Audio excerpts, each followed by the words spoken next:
ऊर्जा संरक्षण के महत्व पर संदेश फैलाने और ऊर्जा दक्षता एवं संरक्षण में राष्ट्र की उपलब्धियां को प्रदर्शित करने के लिए 14 सितंबर को राष्ट्रीय ऊर्जा संरक्षण दिवस मनाया गया। सर्वप्रथम तो मैं मध्य आपके प्रदेश ऊर्जा माध्यम से विकास निगम के सभी कार्यपालन को यंत्री ऊर्जा अजय शुक्ला संरक्षण ने दिवस कहा की कि बहुत ऊर्जा शुभकामनाएं दक्षता देना ब्यूरो चाहता जो हूं भारत में और राष्ट्रीय मैं ऊर्जा सबसे दक्षता आह्वान और करना चाहता संरक्षण को हूं कि विनियमित करने को बढ़ावा आज देने के से लिए ही सतत अभी से ही प्रयासशील है। हम ऊर्जा लोगों को चाहिए संरक्षण कि वह ऊर्जा के के बचत प्रति करने के लिए नवीन जागरूक हो तकनीकी जाएं, को अपनाएं। सचेत हो जाएं और उसमें अमल करने लगे। ये मेरा सबसे आह्वान है और निवेदन है।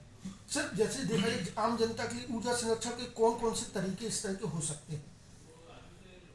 देखिए, ऊर्जा संरक्षण की जो तरीके की बात है, दो तरीके से ऊर्जा हम संरक्षण कर सकते हैं। दो तीन तरीके हैं।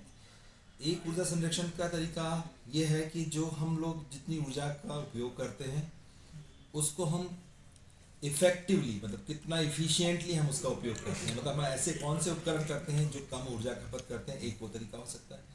दूसरा, हम ऊर्जा के अपव्यय को रोक कर सकते हैं कि जहाँ हमें आवश्यकता नहीं है वहाँ हम उस ऊर्जा को बचा लें। जैसे कि यदि हम किसी कमरे में बैठे नहीं हैं और वहाँ उस कमरे का पंखा चल रहा है या लाइट चल रही है और वहाँ कोई नहीं है उपयोग करने वाला, तो उसको बंद करें। तो ये अपव्यय को रोकना हो गया। और ऊर्जा इफिशिएंट का मतलब ये हो गया कि यदि कोई पुरानी ट्यूबलाइट लग रही है 40 वाट की, जिसको हम सामान्य रूप से समझते हैं, लेकिन उसमें जो चौक का खर्चा होता है ऐसा करके 58 होती है, उसकी जगह उतनी ही लाइट हमको यदि 20 वाट की एलईडी बल्ब से मिल सकती है, तो ये एलईडी का रिप्लेसमेंट करना, मतलब ये इफिशिएंट यूज़ ऑफ गैजेट्स हो गया। इस तरह से कर सकते हैं। और तीसरा, हम जो ऊर्जा संरक्षण की दिशा में अपना पहल कर सकते हैं, वो कर सकते हैं हम लोग जो अक्षय ऊर्जा स्रोत आधारित जो उपकरण हैं, जैसे सौर ऊर्जा के जो उपकरण हैं, उनके उपयोग करके भी हम ऊर्जा संरक्षण कर सकते हैं। सर, देखा जाए कि ऊर्जा संरक्षण में हम जो भी उपकरण का उपयोग करें उनकी जो इफ़िशियंसी है उस पर हम बहुत ध्यान दें।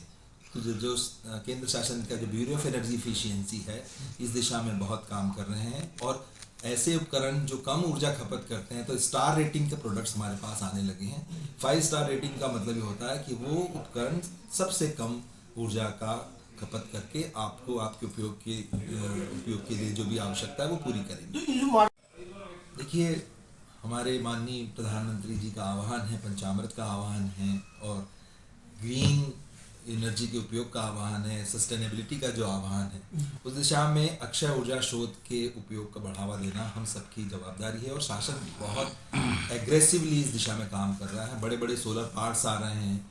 जैसा आपको ज्ञात होगा कि हम लोग तो ओंकारेश्वर में, उस ओंकारेश्वर डैम पर जो है विश्व का सबसे बड़ा फ्लोटिंग सोलर पार्क लगाने जा रहे हैं। ऐसी चंबल की भूमि पर, जो बंजर भूमि पर, वहाँ ऐसी भूमि पड़ी हुई जो उपयोगी नहीं है, मुरैना तरफ हम लोग जो है बड़ा सोलर पार्क उम्मीद की जाती है जिस तरह से इलेक्ट्रिसिटी प्रोडक्शंस में भी मध्य प्रदेश ने काफ़ी तरक्की की है और सरप्लस स्टेट रहा है, तो कंजर्वेशन के जरिए भी इसमें बहुत बड़ा सहयोग मिल रहा है। निश्चित रूप से मुझे तो ये लगता है कि, और आप देख रहे हैं कि हम लोग के पास धीरे धीरे शासन की तरफ से भी इस तरह के रूल्स बनने लगेंगे।